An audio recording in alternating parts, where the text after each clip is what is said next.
नेपाली कांग्रेसमा नेतृत्व हस्तान्तरण र महाधिवेशनको मितिलाई लिएर विवाद चुलिएको छ। महाधिवेशनबारे विवाद सुल्झाउन दुई प्रस्ताव अघि सारिएको छ।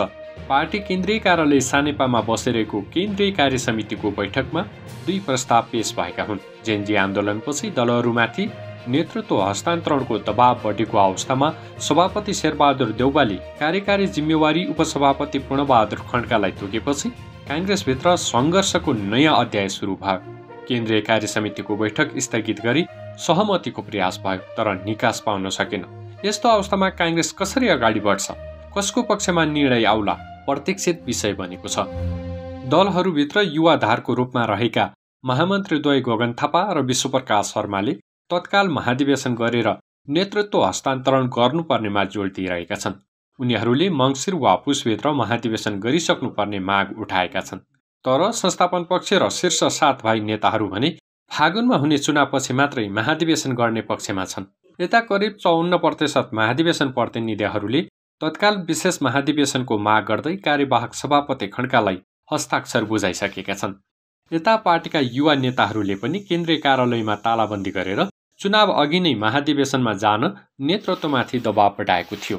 कार्यवाहक सभापति खड्काले तालाबन्दी गर्ने समूहका युवाहरूसँग भेट गरेर उनीहरूले राखेका 3 प्रमुख मागमा मौखिक सहमति जनाएपछि केन्द्रीय कार्यालयमा तालाबन्दी खुलेको थियो।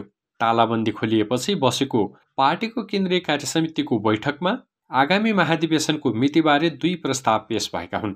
पुसभित्रै महाधिवेशन गर्नुपर्ने पक्षबाट महामन्त्री थापा र संस्थापन पक्षको तर्फबाट सहमहामन्त्री महेन्द्र यादवले पार्टीको 15औं महाधिवेशनको कार्यतालिका प्रस्तुत गरेका हुन्। महामन्त्री थापाले विधानको धारा 14 र 21 बमोजिम महाधिवेशन गर्ने प्रस्ताव गरे। त्यसअघि केन्द्रीय समिति बैठकबाट महाधिवेशनका लागि निर्वाचन समितिको गठन गर्नुपर्ने उनको जिकिर छ। थापाको प्रस्ताव अनुसार मक्सिर 10 गतेसम्म क्रियाशील नवीकरण र नयाँ वितरण, मक्सिर 10 देखि 20 गतेसम्म क्रियाशील छानबिन गर्ने, मक्सिर 24 गतेसम्म निर्वाचन समितिलाई हस्तान्तरण गर्ने, मक्सिर 27 गते वार्ड अधिवेशन, पुस 5 गते क्षेत्रीय अधिवेशन, पुस 16 देखि 19 गतेसम्म 15औं केन्द्रीय महाधिवेशन गर्न कार्यतालिका पेश गरेका छन्। पार्टीको गति अलिकति बढाउने हो भने नियमित महाधिवेशन गर्न सकिने थापाको निचोड छ। 2 महामन्त्री उम्मेद्वार बन्न पाउँदैनौ भन्ने हो भने पनि आफूहरूले स्वीकार गर्ने, तर चुनाव अघि महाधिवेशन गरेर जानुपर्ने उनको भनाइ छ।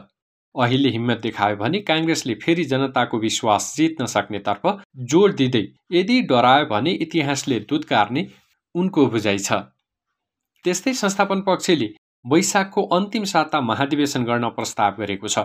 सहमहामन्त्री यादवले गरेको प्रस्ताव अनुसार मक्सिर 20 गतेसम्म क्रियाशील नवीकरण, पुस 5 गतेसम्म नयाँ वितरण, पुस 20 गतेसम्म निर्वाचन समितिलाई क्रियाशील हस्तान्तरण, चैत्र 1 गते वार्ड अधिवेशन, चैत्र 5 गते पालिका अधिवेशन, चैत्र 12 गते प्रदेश क्षेत्रीय अधिवेशन, चैत्र 20 गते संघीय क्षेत्रीय अधिवेशन, चैत्र 30 गते जिल्ला अधिवेशन, वैशाख 15 गते 7 प्रदेश अधिवेशन र वैशाख 27 देखि 29 गतेसम्म 15औं केन्द्रीय महाधिवेशन गर्ने कार्यतालिका पेश गरेका छन्।